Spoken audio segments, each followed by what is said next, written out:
আজ আমরা সবাই জানি একটা অদ্ভুত পরিস্থিতির মধ্যে আমরা চলেছি।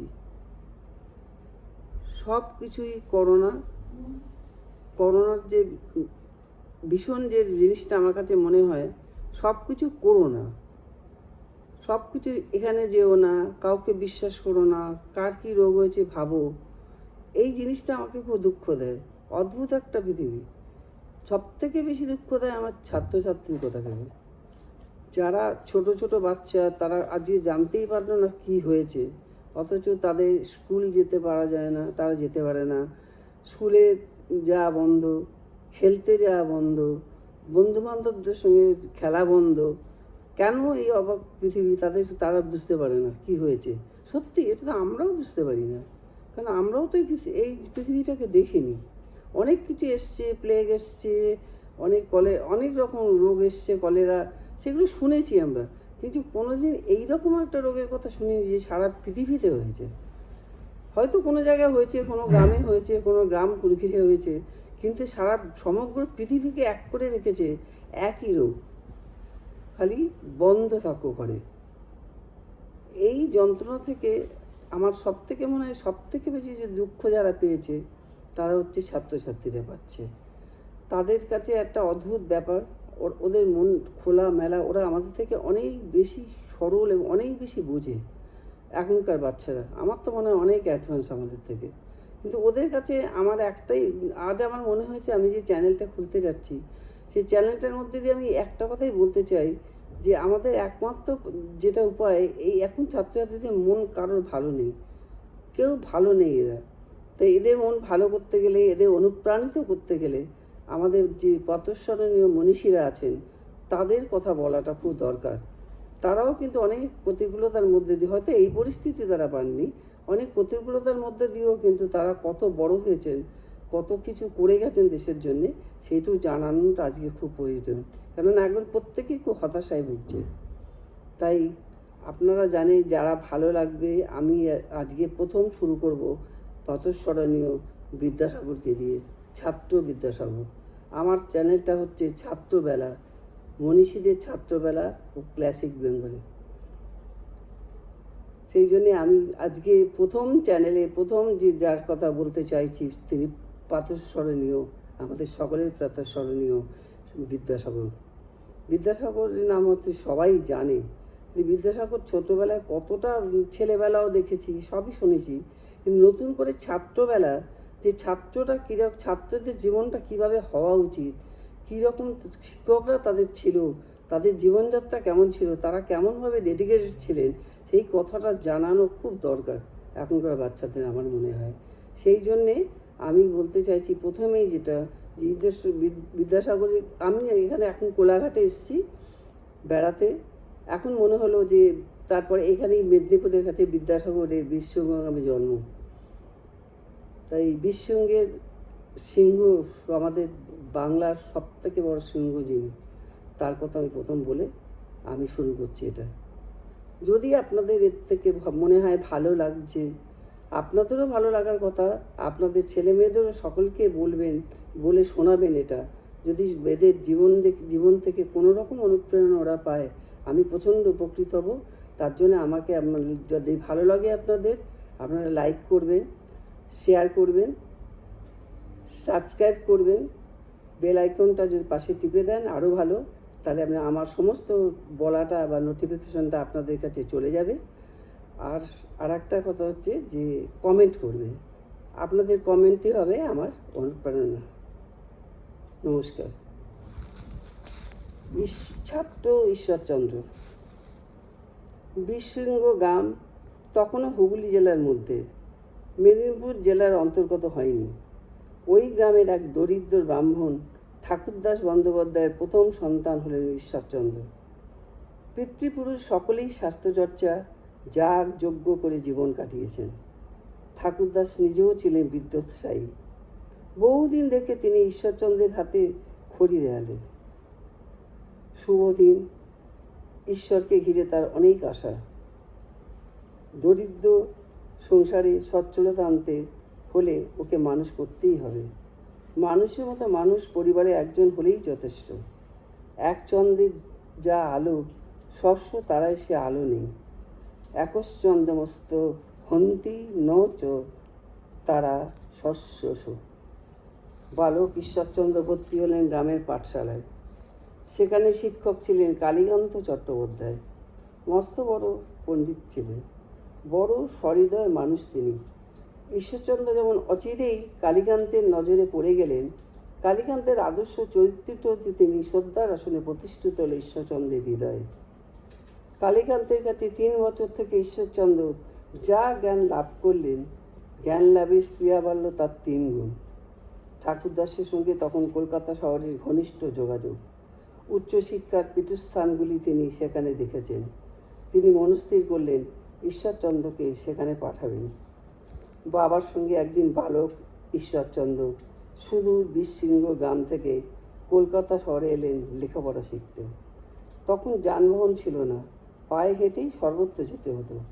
মাত্র 9 বছরের বালককেও সেই সুদীর্ঘ পথ হেঁটে আসতে হলো।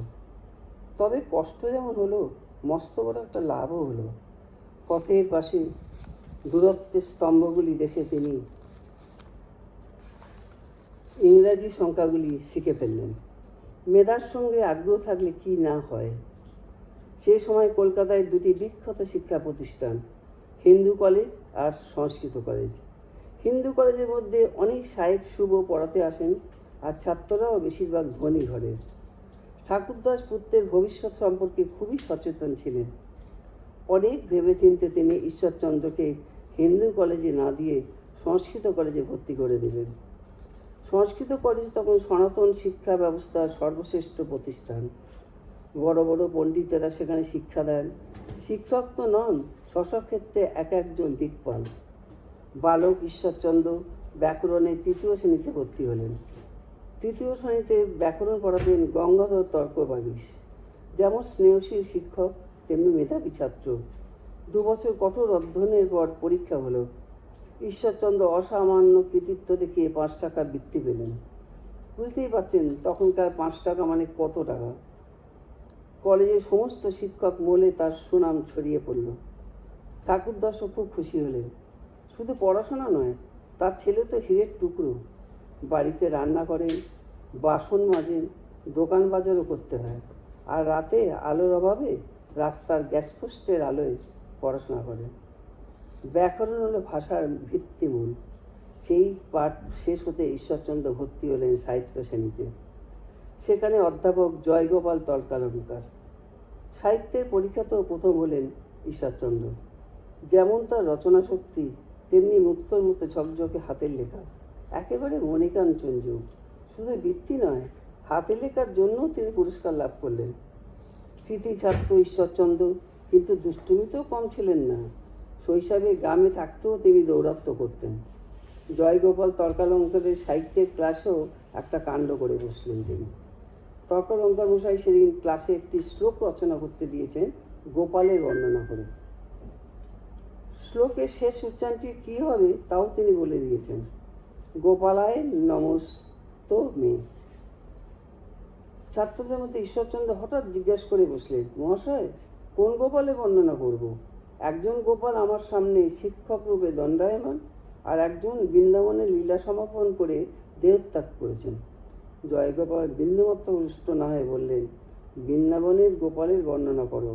ঈশ্বরচন্দ্র তৎক্ষণাৎ রচনা করে ফেললেন, যশোদানন্দ কন্দায় নীলোৎপল দরশ্রিয়ে নন্দগোপাল বালায় গোপালায় নমস্তমে ধেনু রক্ষণ দক্ষায় কালিন্দী কুলচরিণে বেণু মদন শিলায় গোপাল নমস্তুতে ইত্যাদি শ্লোক পড়ে জয়গোপাল খুব খুশি হলেন। প্রাণ ভরে আশীর্বাদ করলেন ঈশ্বরচন্দ্রকে। সাহিত্য শ্রেণীর পরীক্ষাতেও প্রথম হলেন ঈশ্বরচন্দ্র। তারপর অলঙ্কার, বেদান্ত, স্মৃতি শ্রেণীতে অধ্যয়ন শুরু হলো। প্রথম 2টি বিষয়ে যথারীতি প্রথম স্থান, কিন্তু স্মৃতিতে হয়ে গেলেন 3য়। প্রথম হয়েছিলেন সদ্বয়ী মুক্তারাম বিদ্যাবাগীশ। এই স্মৃতি শ্রেণীতে তার সহপাঠী ছিলেন মদনমোহন তর্কালঙ্কার, পরবর্তীকালে যিনি যশস্বী হন। ঈশ্বরচন্দ্রের সমস্ত সৎকর্মে মদনমোহনের সক্রিয় সহযোগিতা ছিল। পুরস্কার আর বৃত্তিতে ঈশ্বরচন্দ্রের গৌরব মুকুটটি পরিপূর্ণ হয়ে উঠল। স্মৃতি সারিতে সংস্কৃত গদ্য রচনায় তিনি 100 টাকা পুরস্কার পেলেন। তখনকার 100 টাকা ভেবে দেখুন কত হাজার টাকা। সোজা কথা নয়, তখনকার বাজারে 100 টাকা মানে এখনকার কয়েক হাজার টাকার সমান।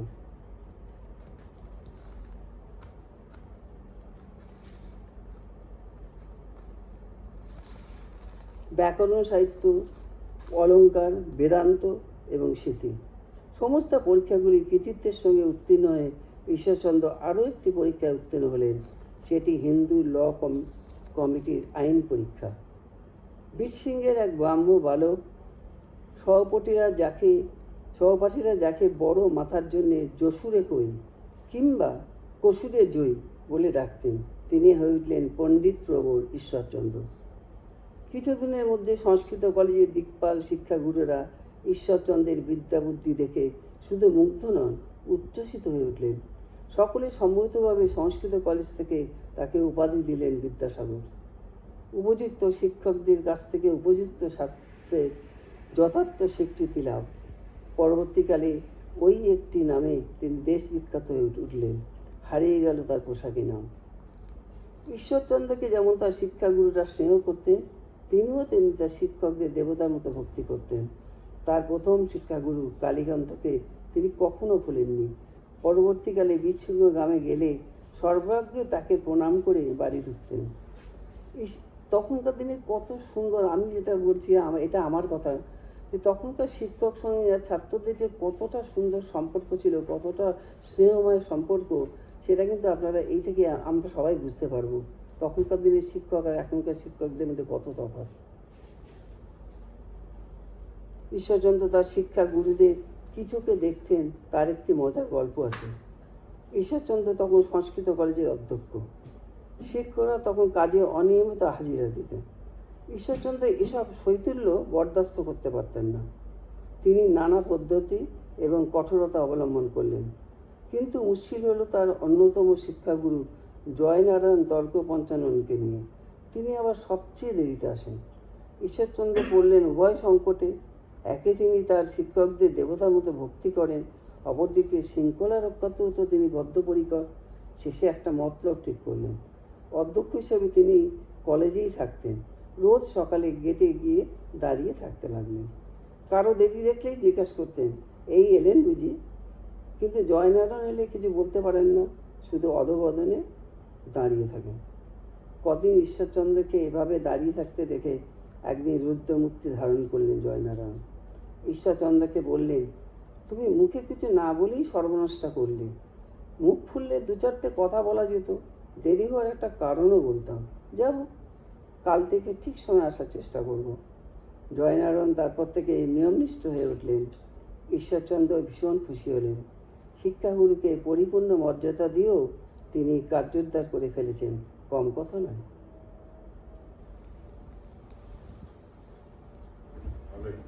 কি হলো, বন্ধ করে দে।